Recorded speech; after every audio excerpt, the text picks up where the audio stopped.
Welcome to the past, where you'll get information related to sports, video games, technology, music, and our all-time favorite ass of the week.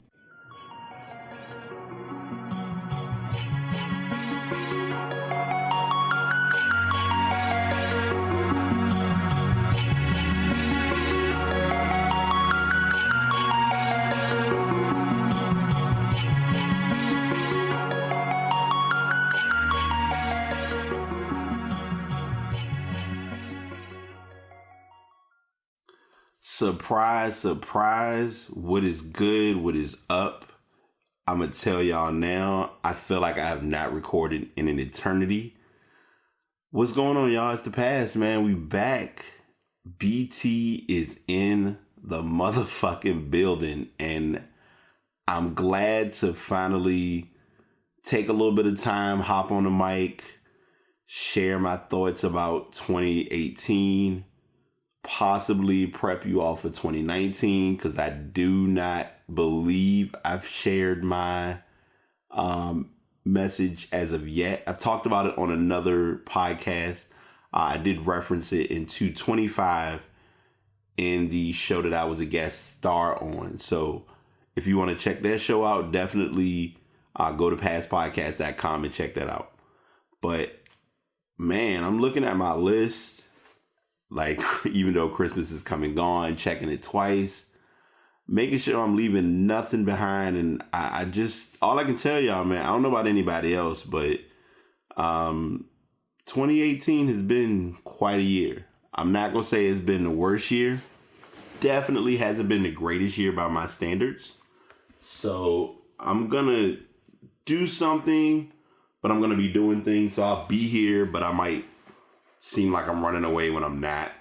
I will tell you beforehand, before we get too comfortable, that there's a lot to unpack. And I'm saying that in a multitude of manners only because I just know stuff happened and I had to just kind of make moves. And so it made me really reevaluate myself in what I've been doing right, as well as what I've been doing wrong. So I do need a visual for one part of this, so I'm just going to be briefly silent, so just give me 1 sec. All right, see, that ain't take long. Anywho, so I'm going to, like I said, I have everything listed that I've shared this with a couple of people. I've kind of broken down where I'm at, what I'm working on, what I'm trying to do, what's been my outcome, my results, things of that nature. And I'm just going to kind of break it down. So, first things first, I was released from one company. Now, I'm going to, before I start, because I always like to make sure I do my disclaimer, I'm not going to give a lot of names for sake of businesses and for personal branding, because that's just something I don't do. But those who know me personally, if they understand the details, and they'll kind of connect the dots and go from there. But anyway, I was released from one company, wasn't the best fit, decisions were made, and I was kind of enlightened and awakened to accountability, which, I mean, I was accountable for things before, but I really had to be accountable in this circumstance, which is fine. So as with losing a job or being let go from a job, a lot of times it's that, all right, I don't have a job, I'm grieving, I don't want to deal with it, it's hard. I think reality was forced to set in starting from March the 19th of this year. Because from that point up until today, I've learned to be pushed even if I don't want to be pushed, which is cool. So I did end up within a month or so, I did end up getting work again. I actually did do some voter registration type of work. I'm not going to say where. Like I said, I'm not going to give any. I'm giving the position because it was important, because I really was willing to make an impact based on voter reg. But I did that position not long to really make a mark, but it was, it just didn't work for what I was doing and where I was traveling wise and stuff like that. So I'll return back to employment in a bit to kind of circle around some things, and then we'll come back. But I don't know what it is, but I was able to do some networking unexpectedly. I'll put it like that. I did meet, so this will be kind of a story within a story because the podcast has been going for quite a few years. And when I was really into my podcast, I was like dedicated, invested. And I had help from Ashley, who I always talk about on my podcast, and she always references me on hers. She had disappeared, things happen, life happens. And, for respect and just routine, I'm not putting a lot of her business out there, but she did talk about it on her podcast, as well as she wrote a blog about it. If you want to check that out, randomobservations.com, if I'm not mistaken, is the site. And it's a very beneficial unraveling of what went down, which I commended her for that because that was a huge layer to let down. But before the letting down, with the letting down of the layer, it was her getting back into her craft. And she was able to work with Jazz, who I met. And obviously I met Tom.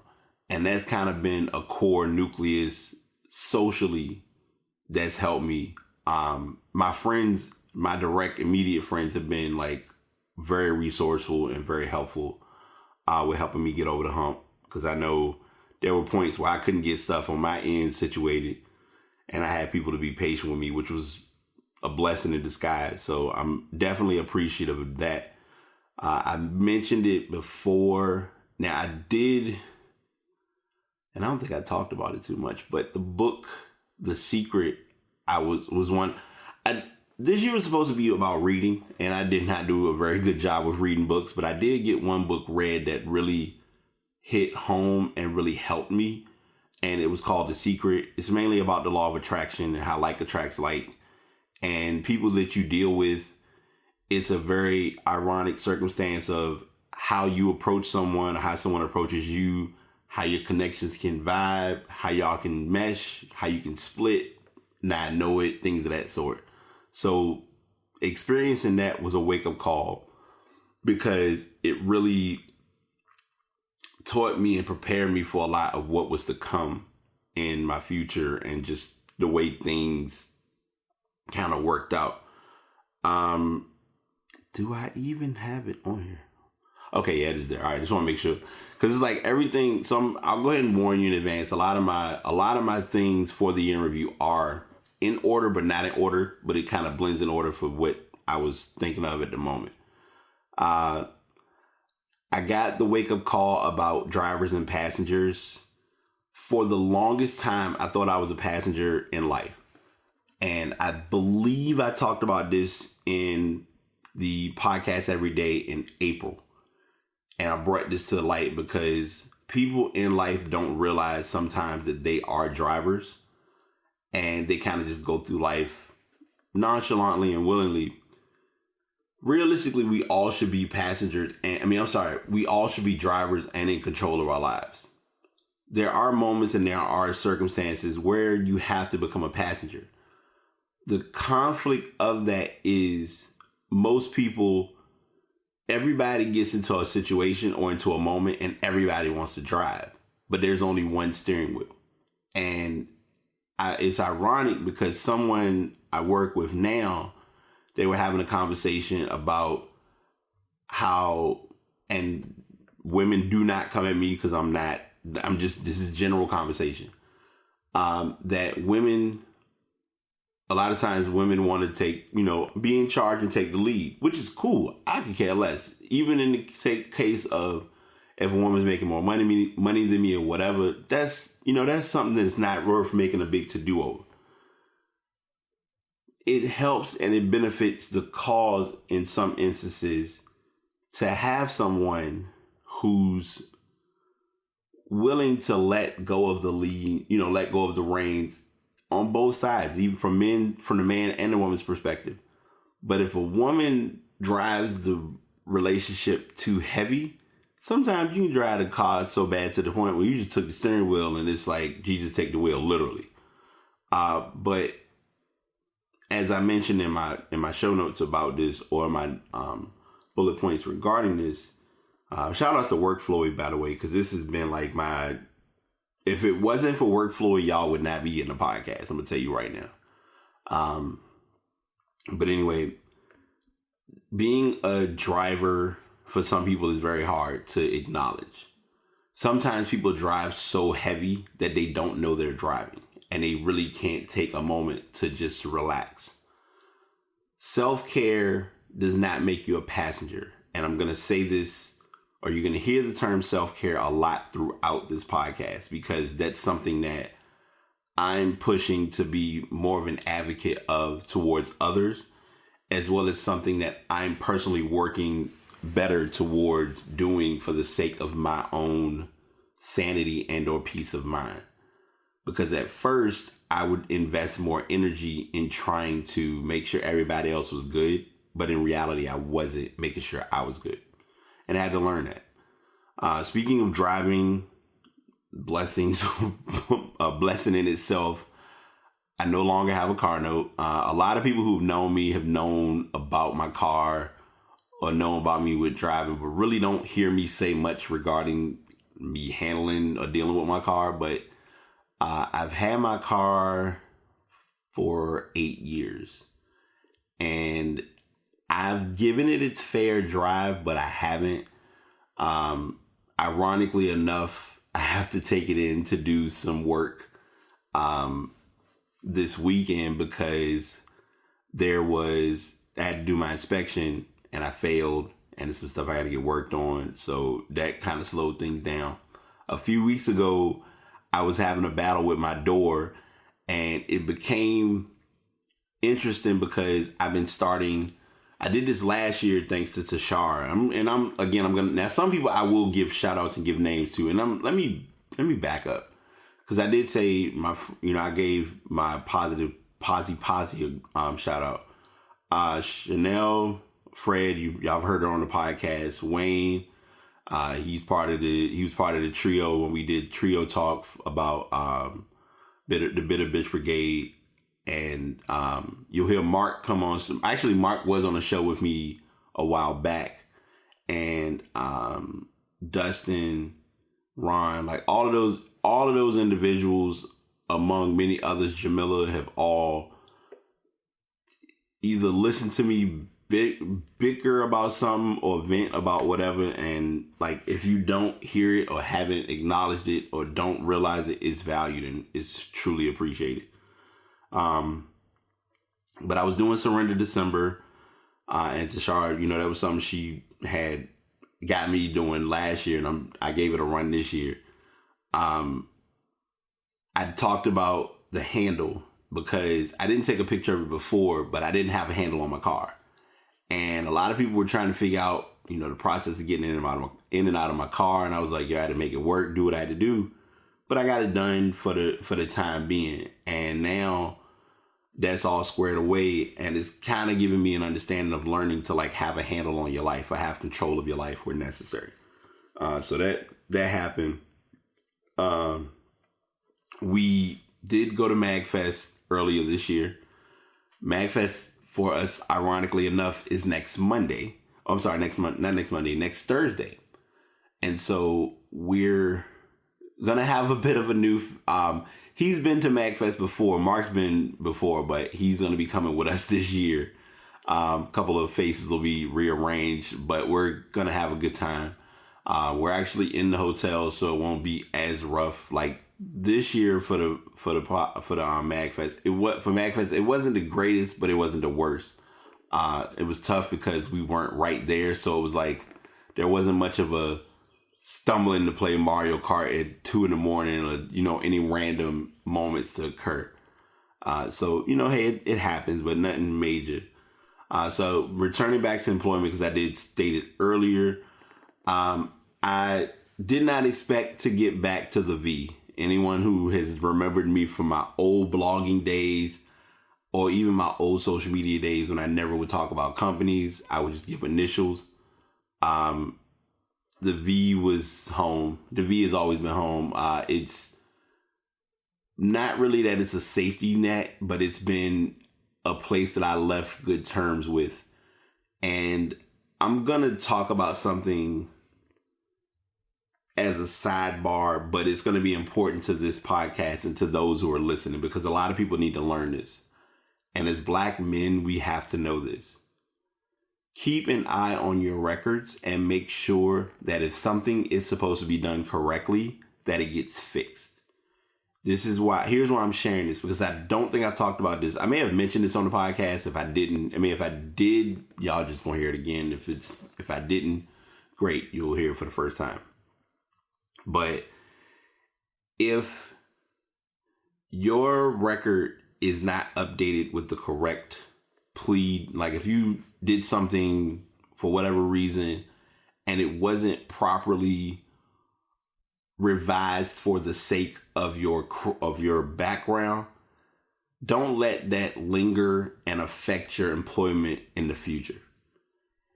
It potentially almost messed mine up, and I didn't know this at the time, but luckily I was able to get it all resolved, and I didn't know that I was actually carrying what I had based on my record in my previous, instance and mistakes, mishaps, and fails. But I was able to get it all caught up and all resolved. And I think with that being the case, and also me kind of having a rapport that I had where I'm working now, it was able to get me back into a better employment. And like I said, everything's not about money all the time, but a lot of times it's just about getting the stability. And in this case, I'm all about benefits and utilizing them, because I actually have been, speaking of employment or even with benefits, I've been working, this is all part of self-care again. I usually don't do dentists. Oddly enough, someone who I knew from the previous employment where I had been fired did give me a dentist to go to, and that was a good connection. And even better, the insurance that I had there is the same insurance I have with this company, and it was seamless. It was a fluid setup, which made it work out perfect. But I just wanted to go into that whole spiel of getting back to where I've been. So it's fun to come back somewhere that you hadn't been for years, and you literally come back and it's like things change, but the small things change, but the core value of what you're doing is constant. And that's important for me. So I value that wholeheartedly. I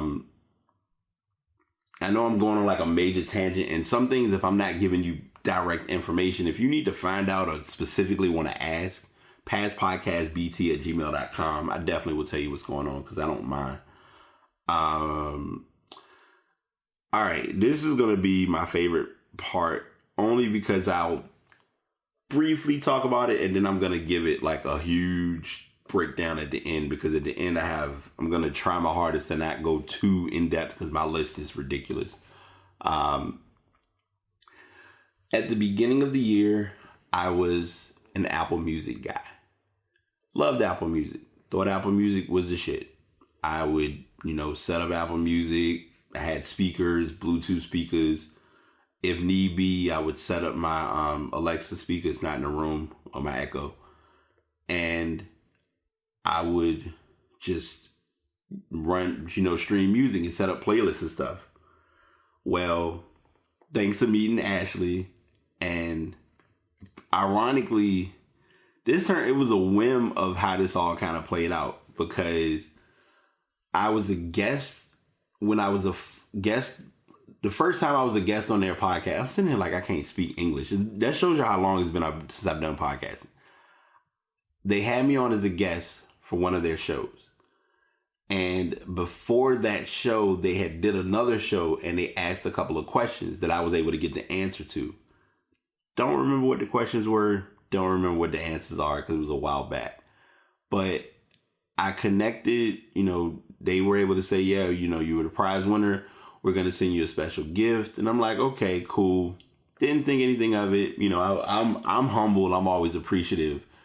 And in the mail, I receive a Spotify gift card for $30 to get the promotional setup with Spotify. So I'm like, all right, you know what? I need to test Spotify out. I want to see what it's all about. I've heard about it. A lot of people have mentioned it. The premium sound lit. I'm on board. Let's give it a go. Lord Jesus, I don't know what I was missing. First things first, because I'll get it out the way. Losing the Jay-Z and the Beyonce, losing the Jay-Z stint based on the title deal and all that is minor. Only because it's been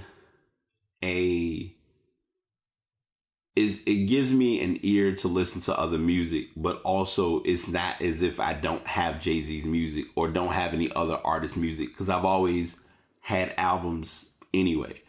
So losing that part of it was tough, I'm not gonna lie, but gaining the listening of other artists that I really didn't have the ability of listening to in Spotify, it's a much different energy for listening.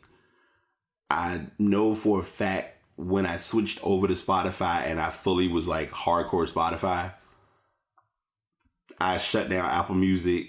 I was screenshotting so many songs. I got used to seeing that barcode. I would see what the name of the artist was. And I know a lot of people were like, well, you're a trader, you're leaving Apple. And I'm like, we're going to go over this. And I'm going to talk about this in the podcast now to get it out the way, because I think people who are techies need to know this. There is nothing wrong with being an Apple user and being balanced in your tech. I'm going to emphasize this to reiterate what I mean. You can be an Apple fan or an Apple user and not be an Apple fanboy. I am not an Apple fanboy. Apple does things wrong. As a techie, I've seen it. I've witnessed it. I'm in the midst of it now with this excess phone stuff, which we'll get into in a bit. But as a whole, I balance out my tech. I have my Fire Stick. I have my Echo. I have my Chromecast. Most of my email addresses are still going to be Gmail. There's a slim to no chance of me getting an apple.com or an iCloud.com account. I'm just going to tell you like it is. Between podcasts, I've lately seen myself listening to more podcasts on Spotify. Not going to lie. And now, since Joe Budden's podcasts are exclusively available on Spotify, that references me right into just kind of getting that Spotify listen going. My listens have been wonky, hasn't been the greatest, but I've listened to what I can, even with what I have shared or prepared on my main podcast page. Because a lot of times listening to every single podcast is very impossible. And also there's the factor of you're kind of sometimes forced to be put in a position of what I like to call speed listen, which a lot of people don't understand how that's possible. But when you're a person who needs just the core information, but can listen and understand what's being said, you can kind of speed listen and get away with it. I have been able to get introduced to a couple of new albums. I'm going to talk about that in my what I called my top 5+1, and I'll go into that later on. Podcast listening, I kind of just broke that down as well. It has not been as easy as expected. I have been introduced to more podcasters. I've also worked a little bit more on networking this year with other podcasters locally and globally, possibly. I had the plan earlier a couple of months ago to go to a podcast event. Couldn't make it. Next year, whether I am gonna go broke doing it or if I have to break my neck to make it happen, I'm going to a podcast event. I need to. I want that exposure, and I feel like the only way of getting it would be by attending an actual podcast event. So I'm putting that plan in place now. I did the brief break because now I'm looking at it and I'm just thinking about everything that I put on what I initially did as my vision board for this year. And it's ironic because on each section, well, two of the sections, I have information regarding my initial employment that I was released from. So that was an adjustment, but it's cool. I did put something about 400 million related to investing. Didn't really do much investing. I did invest initially, and then investing didn't stick based on having to just kind of pull, do what you can to keep yourself financially inept. Basketball, I've been in and out. I played for a while, been off and on and off the court, but I've also done other things for relaxation. Obviously, I put Jimi Hendrix as being a music head, and it was ironic because now with my music conversion, it's funny because even with me having Spotify, I haven't listened to Jimi Hendrix music yet. But I have been listening to other artists, and like I said, I'll talk about that later on. The gym, still working on that. Been in and out of the gym trying to do what I can. My A+ certification was supposed to happen. Didn't work on that because I just kind of put that book aside and focused on other stuff. Did put a picture of the car because I'm always, I got the car paid off, luckily. I did the hashtag of the brand like you mean it. And, it started off good, but then I realized it's tough to brand for others that aren't branding for you. And so I brand accordingly. And if it's someone who I can get their exposure, I'm all for getting you exposure because I'm going to make sure you're doing what you do. So I share those who I'm able to. And if I just forget, then I forget. So that's kind of, that's mainly my hit with the vision board. I will say that I've done something a little different, and my room is like chill. So I'm like, because I'm supposed to be meditating after I'm finished, and I'll talk about that too. I went away from the physical vision board and I went to what I call Post-it note motivation. So I went to Target one day. I think this was right after I was let go. It may have been after I was let go or while I was there. I don't know. But I decided to order a dry erase calendar and a cork board. Now, the cork board, at first, I didn't really understand what I was thinking. But then I put my brain to figuring out what I wanted to do. And I bought 5 random colored Post-it notes.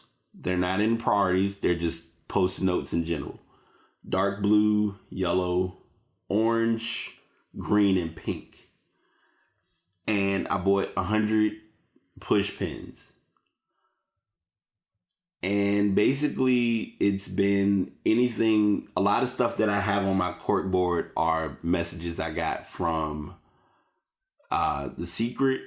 A lot of them have been messages that I've had to learn myself, such as living my best life.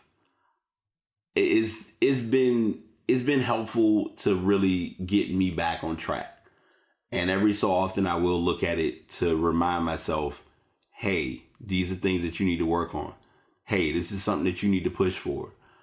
I'll get into it later, but I'll talk about it a little now. I broke my graphic virginity, which was scary because I was trying to work on a logo. I finally got that done. For Fred or Chanel's blog, Barely Sane Nurse, I worked on her logo. I'm gonna do some tweaking with that soon, but I at least have something that's available for people to see, which made me feel wholesome inside because it was like, this is my work. And it's just other things that I've literally learned to do with the board. Like I have one out of all my messages, all of them usually are written with an ink pen, but I have one where I use the permanent marker and it literally says, I'm a driver. And I had to accept and learn that I really am a driver. And I'm okay with that because I know when it's time for me to do what I need to do, I'm going to do it. And I really don't get trapped or caught up in what other people are looking for or what other people may or may not expect from what I'm doing. It never works out. And I'm finally getting to a point where I can see that and I'm okay with it. So that's where I'm at with the vision board and my motivation board. The dry erase board has been remarkable, keeping up with my calendar and knowing my schedule work-wise.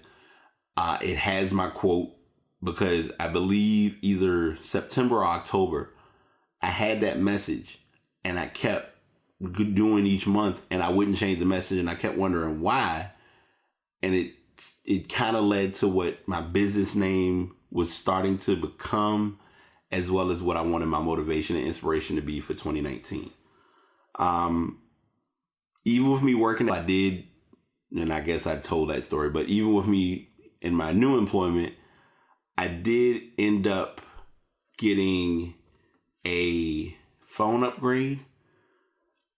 I had the iPhone 7 for 2 years and it's been a good phone. I had like a couple marks on it, but nothing major. I went ahead and got the XS Max. A lot of people, when they look at it, they say, I don't see why you upgraded. They look the same. It's a lot of enhanced features that kind of triggered me towards it, as well as the Face ID recognition.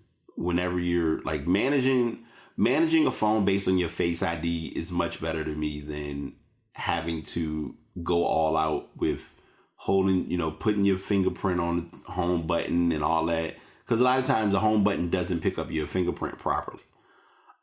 There's been speculation, there's been talk about the new phones having that feature come back, but of course we'll believe it when we see it.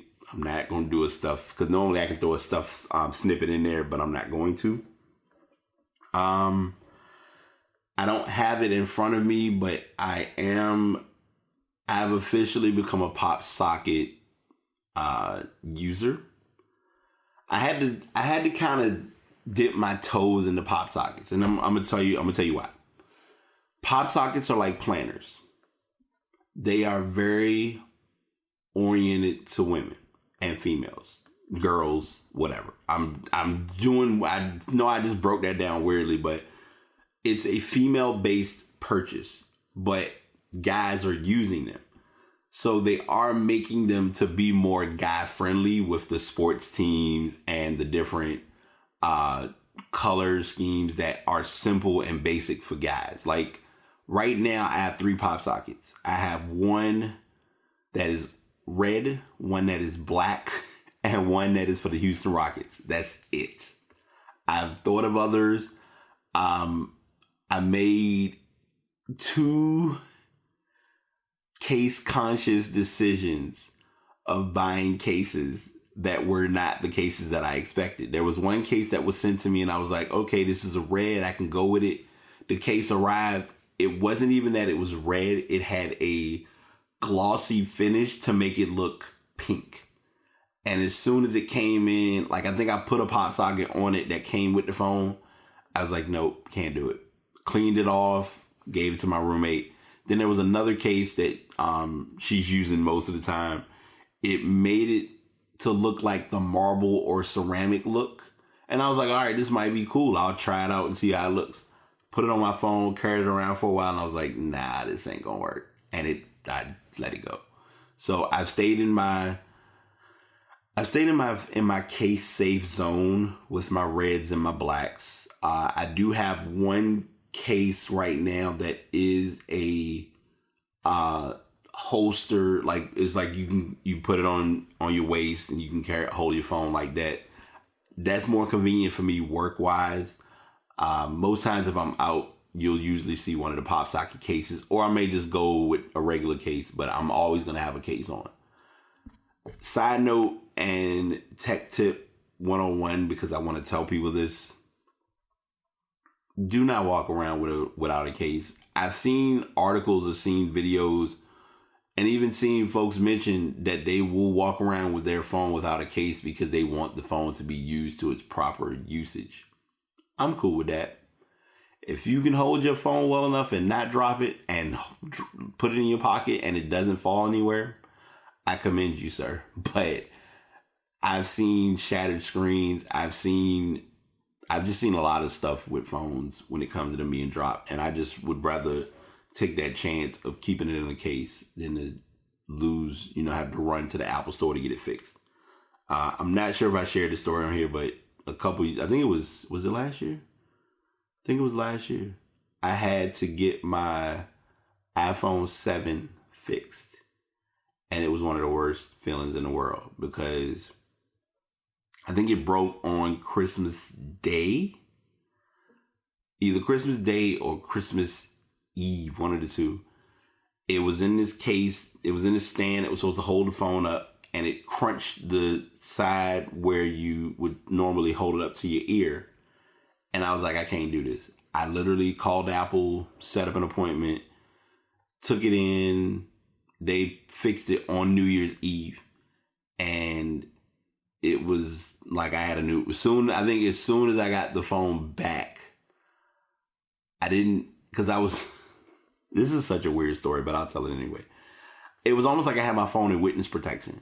Because the case that I put on it, you could still use the phone, but you couldn't put it up to your face to actually, it had a cover over that area, so you couldn't, do anything. But most of the time, I always was wearing, using wired headphones anyway. I think that case forced me to put the phone back into wire headphone usage mode for a little while, just so I wouldn't take any chances. So yeah, I know that was a super tangent on phones and the pop sockets, but yeah, pop sockets have been my go-to for quite a while now since I've gotten this phone. When I had the 7, a lot of the black and the red pop sockets were being switched between different phones to be used. And before I ignore it, shout outs to Fred Chanel. She had me use the Captain America Shield pop socket first. And so when I used that, I'm like, this is pretty convenient. And, I was using it with some of my phones and I would carry it around and I was good to go.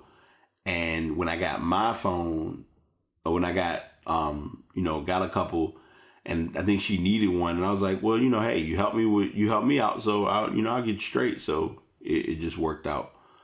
I know we normally don't talk a lot of sports, but since we're here, LeBron. Looks like he made the decision to go media, and it was an unexpected move, and it hit year in review strictly because I never would have thought I would see him in purple and gold, because it was ironic. Business comes full circle, and here's why. While Kobe was in the NBA, the goal or the dream matchup was to see Kobe and LeBron play in the finals. There were two problems with that. The Heat and the Cavs would have good seasons for a good while. But Kobe and the Lakers weren't having good seasons to really make the playoffs or to make the finals. And this was before we got the Golden State dynasty running. It just was it wasn't as easy as it looked. So LeBron going to LA, it kind of being viewed as Kobe passing the torch. The greatest basketball story we got to stop. I'm just gonna be honest. And him going to LA is the team has, when the season first started, it was a very interesting start because the Lakers looked like hot garbage. it was even to a point where there was a possibility that Luke Walton might get fired. And of course, with any team or with any new faces coming around, you got to build chemistry and all that type of stuff. So that was mainly what was needed, and that was what happened. Once that got going, they were able to kind of put it on, and now I think they're like top 4 in the Western Conference, which in the Western Conference is not easy, but for them they're playing pretty good basketball. So shout out to them for that, and just, we'll see once we get our sports podcast up and going again. I'm going to talk about that more, because next week at MagFest, we're going to be doing part 2 of the Triple Bs with Mark on. And I'm also, after that, I'll get back to my regular scripts with my weekly shows and getting information. And before I also want to remember this, because I do this a lot and I don't give all of the writers their credit. To any bloggers or writers who are on Kotaku, The Verge, Engadget, ESPN, Bleacher Report, Fox, MSNBC, Fox Sports, I can't think of all the sources right offhand, Twitter, Facebook, Instagram, because I've gotten stories from different locations, and any other sources that I've used for the platform. Thank you all for everything that y'all have written. It's been a helpful alleviation or stress relief off of me writing or doing the podcast. Because having the content and just talking about it is cool, but actually having a story to reference makes it easier for the listeners who may or may not be aware of what I'm talking about sometimes. So I do value that. Best believe. Wow, there's more stuff. All right. We did not talk about it, but it is important to note for this year. Kaepernick's with sponsorship with Nike was a definite mark. I think I turned into like a Converse head even stronger, since a lot of people didn't know Converse and Nike are under the same umbrella. And I surprised a lot of people by telling them that, because they didn't know until they would see it online. But hey, it is what it is. I'm going to share this because it needs to be shared. And it's something that fans of football who are still watching need to take into account. It's not the issue of taking Kaepernick to your team for winning or for losing. I don't think even the Dallas Cowboys, no team in the NFL has the ability to prepare for the media that would come with him joining their roster. As an athlete, I feel like he can play. I feel like all it is you got to give him a chance. If he gets a chance and he stinks it up, then you can say, hey, we tried. But that's just how I'm looking at it right now. Because you have guys right now in the NFL starting that are just pure ass. And I'm going to just leave it at that. I briefly mentioned this before about promoting businesses differently. I did want to share this because it's important. I've been in limbo back and forth figuring out how to promote businesses and share everything on my page. I initially was reading them off at the beginning of the show. I found it easier to just refer to show notes for all the information, only because there's so many businesses that are looking to get promoted. And I've even had someone ask me, like, how do you want me to help you? Just support me or just get my word out there with what I'm doing. That's all I ask. And most cases, I do get that in full circle. I've had very private conversations with people offline, off of social media, to just kind of get them that energy, a boost that they need, because we all need it sometimes, and it's just part of human nature. And that's just kind of been my push with the promotion part, because a lot of people are still trying to learn who Past Podcast is and what caused me to become like a big deal, but I get it. So I let those be great and I do what I can. And I'm not, like, before anyone misinterprets what I just said, I'm taking no shots at anybody, because that's not the type of energy I give off on this show or in general. So that's just where I'm at with that whole scenario. Self-branding and promotion. I've really been working harder on promoting the podcast. I didn't promote it that much this year near the end, because it's just been kind of just sailing out season 2 to prepare for season 3. And I'm just kind of letting it run its course. And I mean, that's kind of the nicest way to put it. Like, self-branding or self-promotion is very easy, but very hard if you're really not putting the right time into the promoting. Because you have to know how to promote and where to promote or when to promote. And I will say, as a side note, Pinterest has been a blessing in learning little tidbits of information for multiple platforms. And I valued a lot of the information shared. I have a bunch of resources and tools on my computer, like different PDF files that I'm overdue to read or look at ASAP, just for the sake of knowing how to brand and manage what I'm doing better.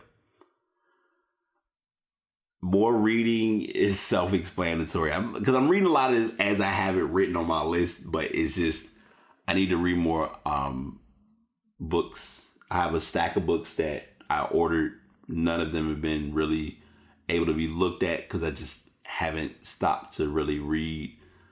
I am working on the 4 agreements. My goal is to finish the 4 agreements by January, if not sooner. I know it's a small book. Right now, I've been just hanging on to the Be Impeccable with Your Word alone, just because people say things and it's not even my words anymore. My actions show what I want to say. So a lot of times I just don't say anything. And I think people aren't used to that, because if you give someone the reaction they're looking for, they get upset. I have become, and I'm using it's funny because earlier today I was using my Power Beats, which I still love. But ever since I ordered my AirPods or bought my AirPods, tell an AirPod story quickly. I was in Walmart and I was buying some other stuff, kind of looking around or whatever. Matter of fact, I think I went in the store because I was looking to see if they had them. And I looked on the shelf. I don't recall if I had saw them right offhand. Went up to the salesperson and I said, "Do y'all have any AirPods in stock?" My mindset of it was, if he said no, I was going to let it go. Not really going to look at buying them. I would have been all right. He said, "We have them in stock." I was like, okay, I got to buy them. So I bought them, and it was one of my best decisions. I will tell you, just like with the iPhone, get a case. eBay has very inexpensive AirPod cases. There are even now devices, and a lot of people aren't a big fan of theirs. Wish has a device that allows you to wear your AirPods around your neck, and it even magnetizes it so that they stay together and you're not losing your AirPods. Because if you lose one single AirPod, or if you lose the actual charging dock itself, that's $60 alone. And no one at this point can afford $60 just to buy something like that. Also, a funny story was when I first got my AirPods, I was using the AirPods and I'm listening to my music. I took them out, looked around my room, and literally for a good little while, I could not find the case. Apple, a suggestion personally for me, and this may be something y'all working on AirPods 2nd generation, is just like you have the Find My iPhone feature for the AirPods, it should be a Find My feature for the case itself. Just my hot take, but that's just me talking aloud. Still using Evernote more frequently. I was initially looking to do some calendars. I found some templates. Trying to solidify templates and work with them, it's a little new to me. So I'm hoping I can get like a template vibe or a template process in place with using Evernote next year. I still have been doing the to-do list. I did a to-do list back in about June or July. I stopped doing it. But most of the things that are on there, I'm starting to do consistently anyway, such as reading, writing, prayer, positive energy, sending out thoughts, just kind of staying consistent with doing important things to get through the day. I am here to tell you all that Anchor is Bay, Anchor is life. And that's Anker. If I could be sponsored by them, that would be great. I'm also working on the Moleskine sponsorship, so that'll be in my to-do list for next year. I did talk with someone. It was ironic because for one of my gifts I got this year for Christmas was a Moleskine notebook to remind me about, working on that deal, which I really do plan to push and work on for the new year. But Anchor, and I'm trying to think because it was something recently that I bought that kind of solidified. Oh, I remember now. So I bought the speaker first. No, I had a speaker for a while. This year I bought 3 big Anchor products, which were all helpful. First, I ordered the power bank, like the big power bank, which is like, I think 21,000 milliamps. And when I tell you I could take that with me and charge my phone, someone else's phone, and another person's phone and not have to recharge the power bank, that's a big deal. So I have that. Then I bought a small I'm sitting here ready to say 500, but 5,000 milliamp power bank for, it's kind of a smaller option. It's more convenient if I'm on the go. Usually I use that one for my AirPods if my AirPods are about to die and I'm like, oh shoot, I need a case. I need to charge real quick. Let me go ahead and set them up. So I did pick that up, and that's been helpful. A lot of times if I'm low on battery, I can just throw those on there and it's charging it on the go. So I use that one. And my third product, which I personally use more now than I realized, is the QI Power Charge or Power Mat. Other companies have made more inexpensive power mats, and the power mats are the new wave for most devices that are wireless charging. Like, I guess it's called Qi or Key or something like that, but it's a better option to finally give people the understanding of putting their phone. For me, it works now because I can't put that pad on my bed, or I don't have like a bedside stand or nightstand, I guess you can call it. I don't have a nightstand to put my charger on to do that. It's better to have it charging on another table away from me on Do Not Disturb, just unbothered and unfazed. And that's been a better option. I have a basic one, and I've used that one from time to time, but I've noticed since using the Anchor, I just use it more. Love how Train would make his appearance like right at this point. But anywho, that's that for my Anchor craze. I believe, and I may check, because I think Anchor has like a USB, I call it a USB strip, where basically you can plug in 5 or 6 devices and, plug it into the wall. And you basically can charge everything, like charge different USB, like different devices that you have a USB cable for. Because now we're in a stage where most people, they forget the main plug to go into the wall, but they always have the USB cable. Never been more shocked by that, but it's so real because it's just one of those things. Like in the job I do now, I've seen people where they'll be going somewhere, and in the process of you taking them to a location, they have their phone like they need it. And I'm like, you can leave the phone for a couple of minutes. It's okay. But that's their choice and preference. And y'all hear me utilizing this, and I'm working on it more, but I've been working on drinking more water. I've gone as far as buying a Contigo container for drinking water at work. as well as I try my best to stay hydrated, obviously during the podcast. I think I made an attempt or a joke of trying to get a Deer Park sponsorship, but hey, I'm not. It's not like something that's on like a high priority to-do list, like I have to do it, but I've really pushed for that. Now the big announcement, and I guess I can put all of this into one part because it's not really anywhere else. But I have opened or started a business.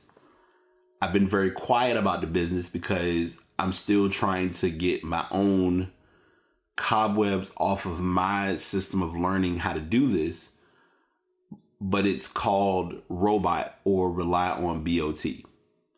Since my initials are BOT and it ties in with the business, I want to be reliable. Be reliable is my message going into 2019. I want to make it my goal to be someone that others can rely on for their needs that are important. If it's for your business, for your brand, I'll do what I can. If it turns into personal and there's certain things that I'm not really expected to be reliable for, I might back out. And it's not personal. It's just I'm keeping it real. And I really, why is the train still going? Anyway, I've just worked harder on doing that. So when I initially thought of doing this, I was looking at it as I'll do web design and I'll do graphic design. And I really stepped back and looked at it and I said, all right, it's not that I can't draw, because I can't draw, but I don't want to jump in blindly and sell others short on my craft. I've always had the skills to do web design and design pages.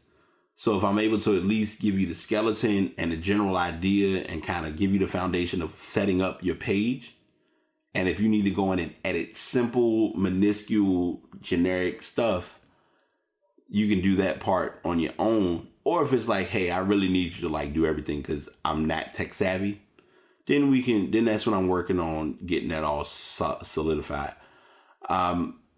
Business wise, I'm still working with pricing because that's something that is very hard to be competitive, because asking others what their prices are, it just doesn't work, because everyone's prices are going to vary from what they're providing, along with, and this was talked about in the group that I'm a part of, and it kind of made me think a lot, because you really do need the mediocre designers.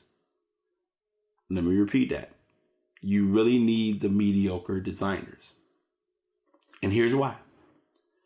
If you had only top-notch designers doing work, then it's going to cause the ones who are really trying to look for a deal to run. They're not going to really get good. They're not going to run. The ones who are looking for work that can't afford top-notch aren't going to go to top-notch. They're going to go to mediocre, or they're going to go to someone just starting out.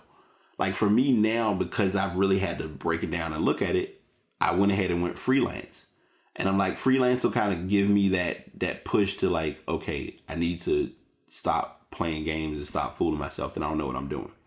And I've finally learned and seen that in full form, which makes me value it even more.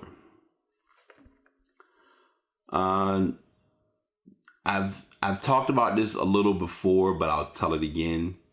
And this is something that people who are good in their crafts or in their skill should learn. It is very hard to have a conversation with someone and you're trying to explain something but not explain it to their understanding. You have to simplify conversations for others, and that includes yourself. And my roommate and I, we joke about this all the time, but it's a valid statement.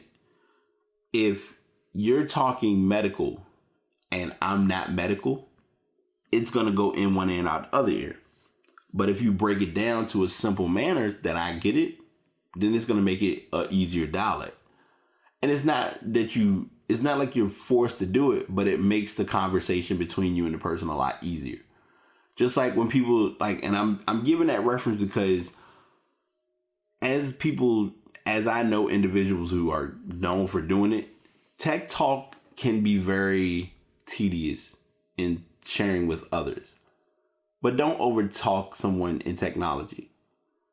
If they don't know what you're talking about, it's not going to benefit you trying to, break it down to them on a different level. And I even said this to someone yesterday at work.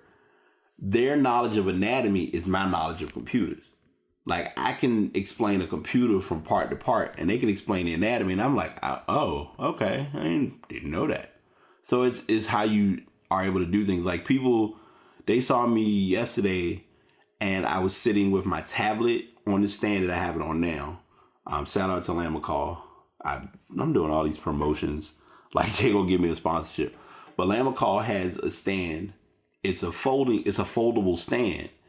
And the stand basically takes your, like you can put your tablet in it or a phone and adjust the tablet, adjust it accordingly.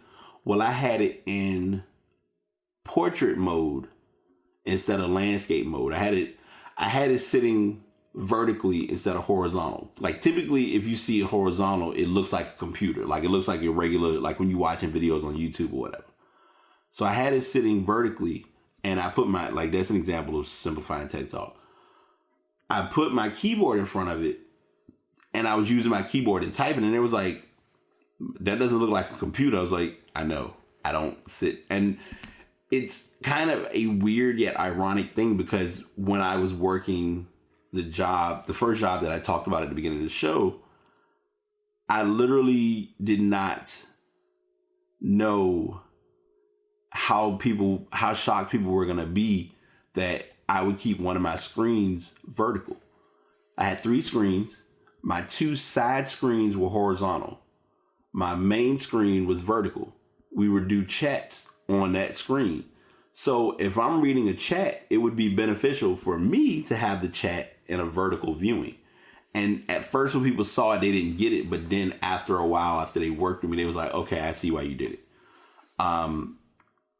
And I'll even say it to this day.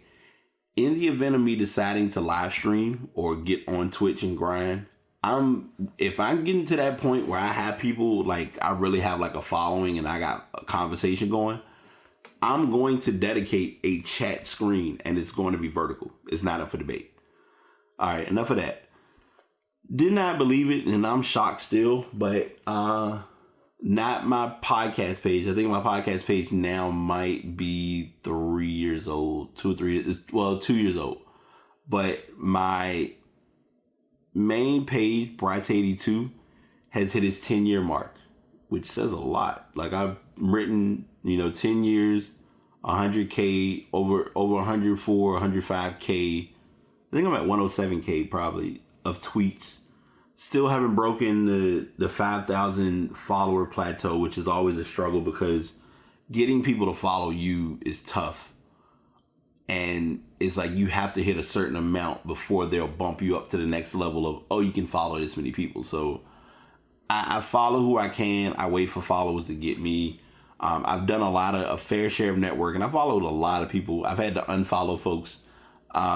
My suggestion to people on Twitter, if you have not done so already, if you're only having tweets posted on your page of the horoscope, delete the Twitter page, or I'm just going to unfollow you. It's much easier. I'm just going to tell it like it is.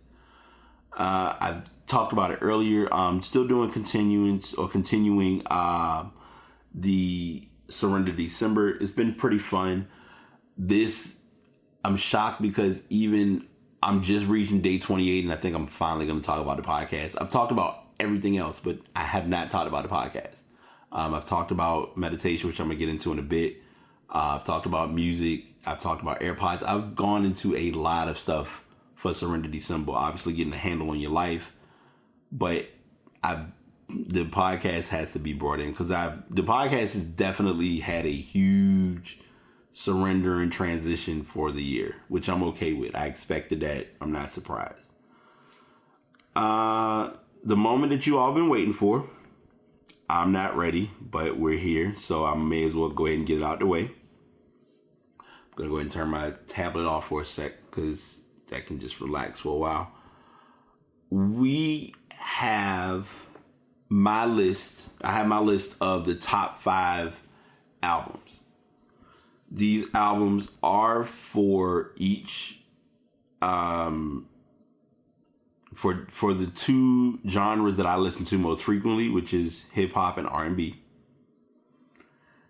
And I did my best to put who I could that I was listening to at the time, you know, as my music listening has gone like out of control. And before anyone asks, these albums are not in alphabetical order. I mean, they're not in order from 1, 2, 3, 4, and 5. It's basically, these were albums that got a lot of play from my listening. So without further ado, we're gonna go ahead and get into my top 5 plus 1 R&B. First up, I have Janelle Monáe, Dirty Computer. And I'm typing stuff up because some of these I need to make sure I give you like who, so I know like the name of the actual albums that dropped. Dirty Computer came out earlier this year. It was a very, very soulful album. Dropped in April. So it was an early, like when I say it was an early release, like it was, you really had to be on it to know that it came out at the time. But Dirty Computer was one. PJ Morton, Gumbo Unplugged. Fair but unfair, but I'm going to explain why. PJ Morton, his Gumbo album alone was a good album. It came out, I believe, last year. But because it didn't get that much exposure, you didn't hear about it mainstream. So you fast forward and sorry y'all. You fast forward and then literally it was, all right, the Unplugged album came out and it was, he did a song, How Deep Is Your Love, that was sampled from the Bee Gees. That was a good album. And now, you know, this, like that one single was able to get the attention of the mainstream. So that's where I have Gumbo Unplugged. Next up was the Internet Hive Mind. I'm going to just tell it like it is. I literally forgot about this album until I was listening to other songs from songs of 2018 that I had. Because my artist of the year this year was Lil Wayne, which I'll get into that in a bit. But I did have the Internet Hive Mind. One of the Internet songs was on the playlist. And I was like, oh, I forgot about their album. And I went back and played it. And I was like, okay, this is good music. And it was. I got no exception. I truly played that album and enjoyed it. Next up, I have Ella Mai, her self-titled album. I think people were waiting for it, but weren't prepared for it. So I'm going to do what I normally do when I tell people about music, because a lot of times it's an unfair advantage. When you're listening to albums or have albums that drop, you get so triggered by their hit singles, because the hit singles are the ones that turn people off. But when you actually listen to the music and you listen to what she's singing about, you're like, okay, she actually has a pretty good album. And Ella Mai is no exception. Like Trippin' I was rolling with, because Trippin' didn't really get made. It got its airplay, but it was the airplay leading into the album release. Boot Up got OD'd, like hardcore OD. And part of the OD-ness was just from, it was everywhere. Like you could not run from it if you tried. And it happens. Sorry, I'm like literally should have had all this prepared already, but y'all know I'm always like blind, unorganized with stuff. But yeah, you had Ella Mai, you had Her. Her was the same thing. I guess I might have to get a keyboard cover again because then y'all won't hear me typing like I ain't ever typed before. So yeah, you have Ella Mai self-titled. Her, I used to know her. That was an EP. It was a double album EP. Same with Her. A lot of people didn't really get into Her because a lot of Her's mainstream albums were, oh my God, it's the same music. I'm not feeling it. She's annoying. I'm tired of hearing it. But if you actually took time and listened to her music, it wasn't that bad. I mean, or it wasn't as bad as it put on. Number 5 plus 1 was now Saturn. Please listen to Saturn. Like, listen to that album. Like, I want to say, to be fair, a lot of these is going to be like you can find 1 or 2 songs that's going to stick. But the whole album, like PJ Morton's Gumbo Unplugged, the entire album you can play. And I know I talked about this before. A lot of times I usually do shuffles. This is one you can play straight through. And it works. So that's what I have for that. Now going into our hip hop. Hip hop was hard. Because there were so many albums that came out, man. Like, I'm being honest, and trying to listen to every single album was impossible. It's unrealistic. You just, good luck. But top 5 plus 1 hip hop: Drake, Scorpion, Travis Scott, Astro World. Unfair, you could have put just Sicko. Like, Sicko Mode would have been one of my like 5 plus 1 go-to singles. But the album as a whole was pretty good. J. Cole, KOD, what more is there to say? That album was, I mean, it went platinum. So, and it was a big to-do because he had a platinum album without any features. But I'm like, I mean, if you're talented, you're talented. Let them be great. Cardi B, Invasion of Privacy. I'm probably going to shock a lot of people with that one, but Cardi B actually had a phenomenal year. And her album, no exception to that. Lil Wayne, The Carter 5. I'm going to, this is going to come into that Apple fanboy category. I like Lil Wayne's music. I'm not a Lil Wayne fanboy. Because there's a lot of times that Lil Wayne makes music and I'm like, oh gosh, please stop. But Carter 5 was pretty good. There were some good features. You could tell a lot of it was festering in the queue, just waiting to be emptied out of the clip. But he had some new stuff too. So it was a balanced album. And finally, Rolling Papers 2 by Wiz Khalifa. I slept on Wiz Khalifa's album until I heard FRFR. For real. For real. And I think it was another song on that album that kept my attention, which literally just solidified it even more for me to like the album. I'm going to find it real quick. I'm not going to play it because I don't take any chances. It was called All of a Sudden, featuring the Moonlight. And I played that. I know I played that song at least. I know I played it a bunch of times because I'm almost sure. And this is another thing. I didn't talk about this with the music before. On Apple Music, they didn't give you like a review of your albums or what you listen to. You just listen to music. And they would make a playlist that said like, here are the albums of 2018, the top songs of 2018, which I was like, okay, that's cool. All right, I'm with you. I got it. But no, I need like, what did I actually listen to? I don't think okay, All of a Sudden was in there.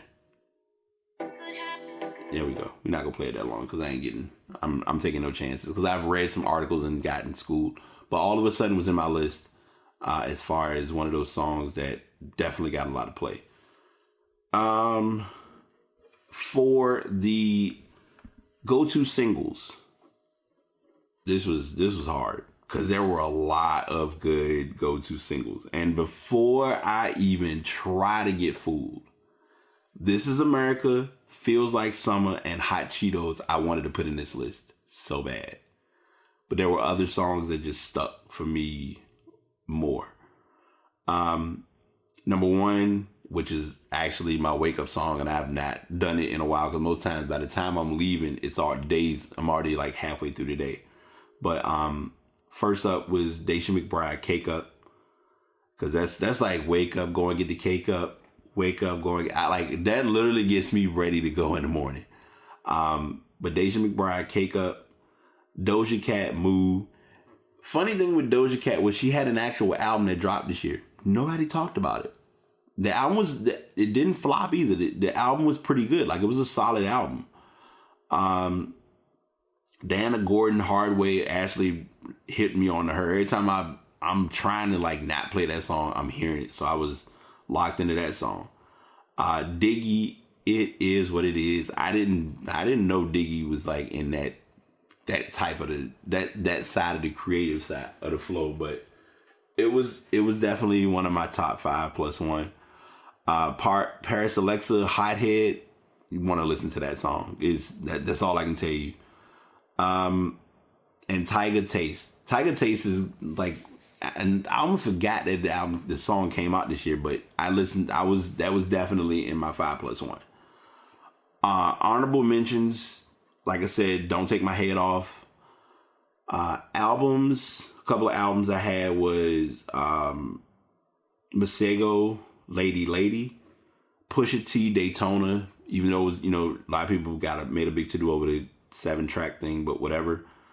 Early in the year, but still a good album. Migos, Culture 2. Nipsey Hussle, Victory Lap. Yeah, just go back and listen to that album. Vince Staples, FM. Because of when it released, I didn't put Meek Mill. Don't Shoot Me. I did like the album though. Like, I really wanted to, like, if I was to push this to top 10 easily, it would be in there. Naya Ali, she had a EP called Higher Self.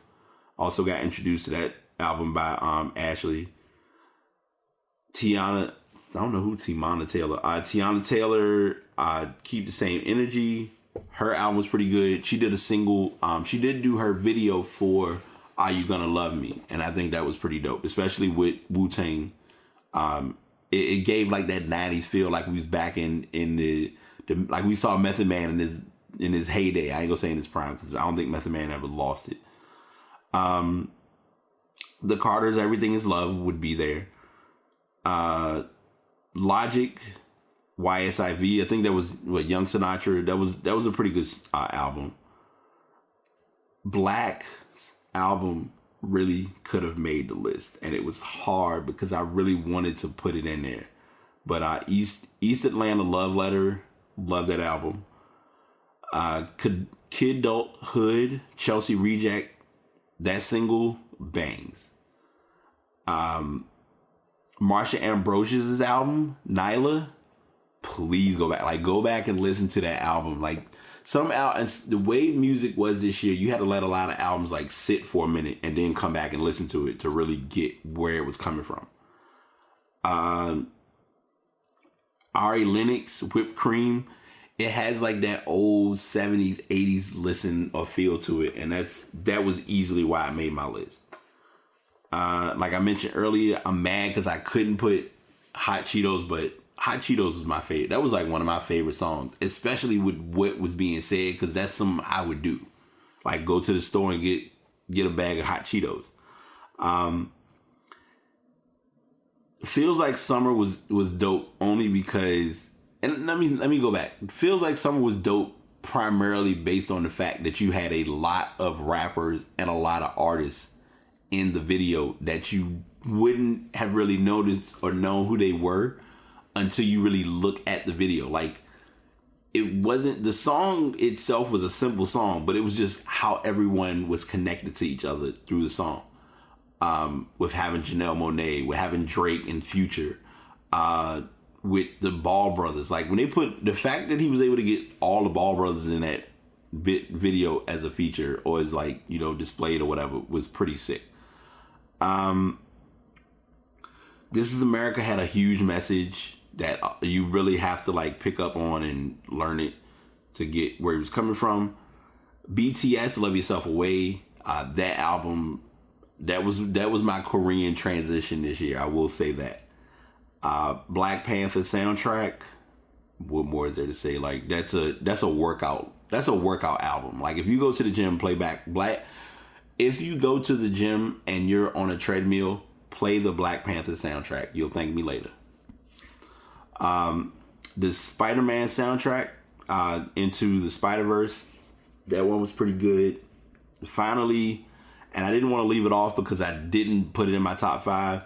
Well, okay, let me add. I need to add one other song because I didn't mention it, but I'll go ahead and do it because I was kind of upset. Lil Duval, Living My Best Life. Obviously, that song was like, I mean, you there wasn't a point that people weren't trying to live their best life because that song got a lot of play. Finally, last and certainly not least, Summer Walker, CPR. Just listen to that song. All of these artists and tracks I will have on my podcast page. I will share this because I have an image of these all like listed. So if you need to get some listens of some new music, I definitely would recommend checking most of, if not all of these artists out. All right. So I have 2 more topics and then I'm gonna wrap up because I know I've broken an hour easily, but I didn't expect anything less for the year in review because I already knew music was gonna take up a lot of time, but then there were other things that we talked about and I sidetracked, but I'm gonna get into these, save this, and then do what I'm gonna share now because this is something that I found to work for me, and I'm gonna give a backstory. Well, first before I do that, let me talk about one thing. This year I didn't watch a lot of sports, and I feel bad. And as a creator and as a content person in doing what I'm doing, I don't want to sit here and talk to y'all about sports and I'm not watching it because that's not fair to y'all. That's not fair to me. It was already tough for me because even with me doing my weekly picks for what was out there, I kind of got away with it a little bit. And I'm going to explain what I mean by saying that. Because for the season, so my last week of football that I did was week 14. Week 14 was when I knew football was just like, all right, I'm just going to coast through the end of the year. Week 14, I went 5-10. My overall record was 69, 67, and 1. I possibly could have had a better record if I really had been keeping up with more of who was playing, who was in, who was out, who was hurt, etc., etc.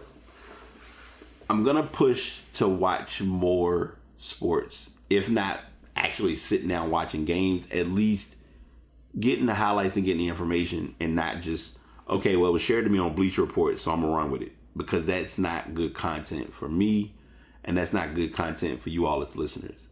And that's the same with tech. Like a lot of tech stories and tech news, you can get, YouTube video will give you the clear with no problem. So I'm going to work better. I'm going to work on that improving for next year because it's just, I'm real picky about making sure that I'm giving good information to my listeners because that's just me being honest. All right, so now I'm going to go into my last thing and we're going to wrap up. Because 2018, like I said, was a crazy year. First and foremost, anytime someone notices something is off with you, you should never take what that person says the wrong way. And luckily I didn't. And I think by me not doing it, it helped to kind of lead to where I'm at and what I'm doing now. A few days ago or a few weeks ago, I was at work and I was just off. I was tired. I was not myself. I wasn't in my full energy. I was just kind of there. And it happens. We all go through it. But one person said, your chakras just seem like they off. You just seem off. You're not together. Now, she was saying it being funny in a sense, but she was also like, you just didn't seem like you were doing too hot. And it was a valid statement and I didn't know the extent of it. So I've been working towards finding and doing things to make me feel better. I've gamed a lot more, which is I've hopped on the Xbox as much as I can. I've even found like a mobile game to, keep me out of trouble. But I still was not able to get to what I need to like get to that proper place of like sanity and stability.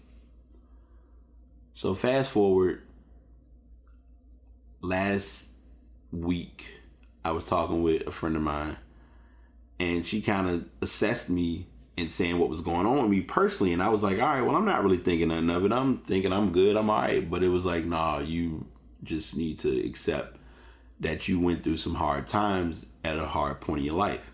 I said, okay. So lately, to make a long story super short, because I don't want to long-wind this, one of my friends who personally knows me has known me probably half of my life. Yeah, half of my life. She reached out, we talked, and she was able to gift me a meditation mat and pillow. And so lately, for the past week, I've been doing daily meditation. Every morning, well, except for last Friday, because I think Friday I was off and I got up and like I had gotten the gift that afternoon or that evening, but I ended up doing it that evening and then going out and partying. So it was there, but I was imbalanced, but I was still cool. But every morning I get up and for 20 minutes, I put my phone on Do Not Disturb.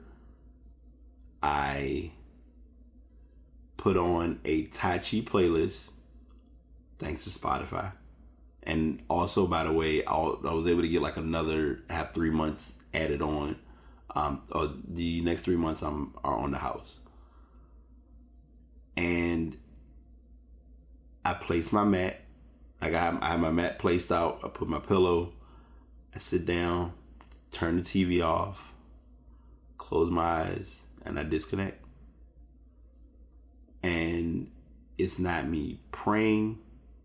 It's not me analyzing. A lot of times my brain is always going 1,000 miles an hour, but for whatever reason, it slows down and I think about some of the smallest things that I take for granted. And I'm sharing all of this. I like how the vent just turned off right in the middle of this, because now it's like, okay, serious time. I'm sharing all of this because as people, we take time for granted. We have 24 hours in a day. Most people will say 6.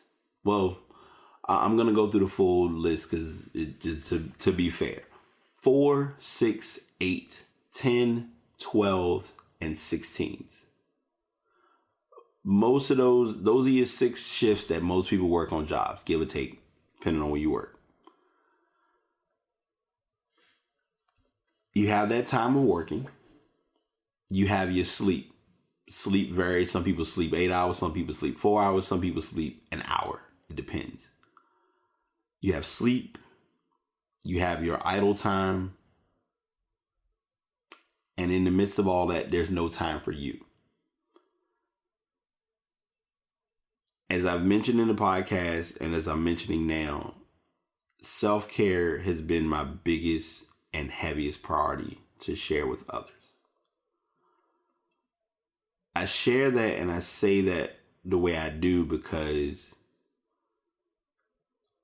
in the past week of me just meditating and being calm and doing what I'm doing, there are more things that I'm planning to add to this because I've done my first week. I journaled each day of my first week, and now I'm going to be doing it weekly. And I have I figured out a day that I'm going to do it.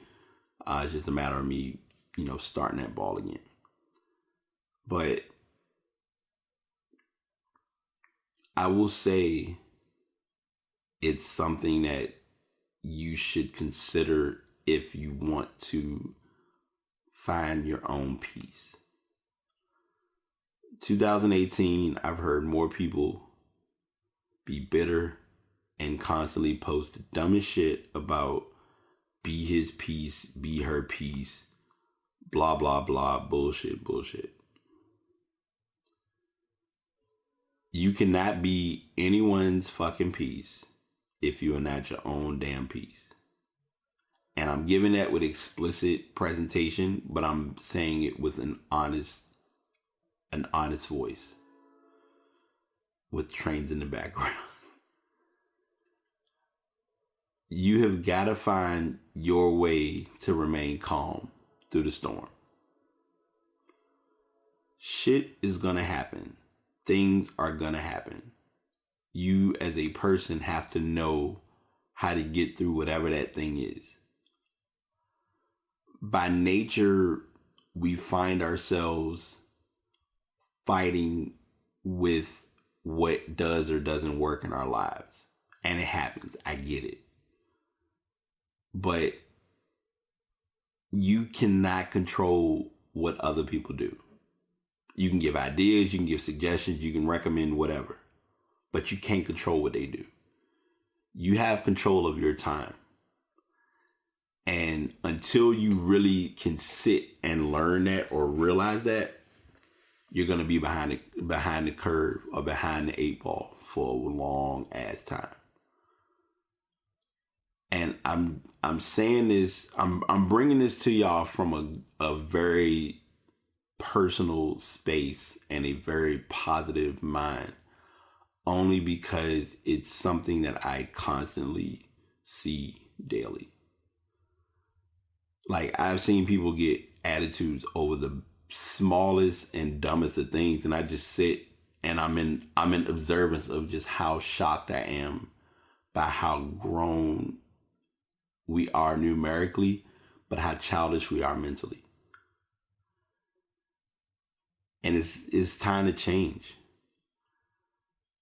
I know that's like a super random segue from talking about just meditating, but I've noticed in just the past week of meditating, I really don't get worked up about stuff. I will have conversations.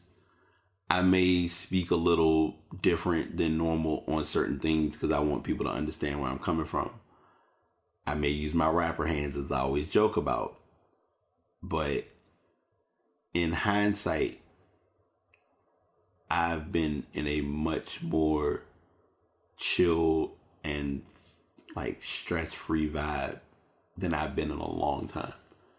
And once I finish this show, save it, convert it, and all that jazz, I'm definitely doing my meditation because it's been my relief. It's been my release. It's been my balance. It's been my sanity. And if it ain't broke, don't fix it. Find your thing to keep you aligned. It doesn't have to be meditation. It doesn't have to be yoga. It could be just utter silence. Just sitting in silence. And I've shared this with people before. Silence scares us because it forces us to think. And when we think, we wonder. We wonder, we wander. And we really don't like to wander because we don't know where we're going to go because we have no control over it. But in reality, we do. It's just a matter of what are you willing to do to get that next thing done. So my 2018 to 2019 factor, as I mentioned before, is to be reliable. Be there for you. You can be there for others all you want. But if you're being there for others is not going to benefit you being there for you, don't do it. If you get an invite to something and you really want to go, but deep down in reality you don't feel like being there, don't go. We try our hardest to go to shit that we really don't want to participate in or attend and wonder why the whole time we're there we're annoyed. Well, you really didn't want to be there, so you presented that option of not being present. And it's okay. Others who care and understand you will get that you're not doing it out of spite. You're doing it by choice. You don't have to show up to everything. You can miss stuff and it's not going to be held against you. The real people who fuck with you know if you can or can't do something. But just be reliable for you. Like, do what you need to for yourself. And the rest will play itself out. I've gone well past my time because I think my year in review last year was about this long. I don't remember, but this year I was like, I'm gonna get it all out because I'm leaving no page. I told this to someone, and I'm telling y'all this. I told Ash this. I'm leaving no page unturned. That's just where I'm at. And if you get that, cool. If you don't, tough shit. But that is this year's year-end podcast. We'll be back next week. I'm not sure of the exact date. It's going to probably be Friday or Saturday. 9 times out of 10, we're going to be drunk as a mug.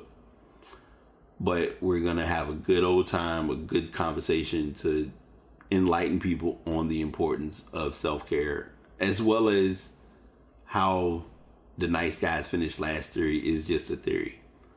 But I'm just kind of teasing that, and I know my roommate is going to be moderating. I got to still work on sound effects, and yeah, that's where we at. So, as always, thank y'all for tuning in. If you're not following the podcast page, please go to passpodcast.com, follow on WordPress, or you can subscribe by email, Twitter, all social media platforms, Past Podcast. And if you need to email me, if you need somebody to talk to, if I can help you, passpodcastbt@gmail.com. All right. Y'all take it easy. The Past signing out. I'll be back with y'all in 2019. Peace. Thanks for tuning in. If you'd like to get any information specifically based on the shows, you can go to Spreaker.com/Brate Podcast or go to www.passpodcast.com. On both of those options, you do have the information related to what topics were talked about, as well as the specific links related to that specific story. Thanks for tuning in. Until next time, the Past signing out. せーの、でもそんなんじゃダメ、もうそんな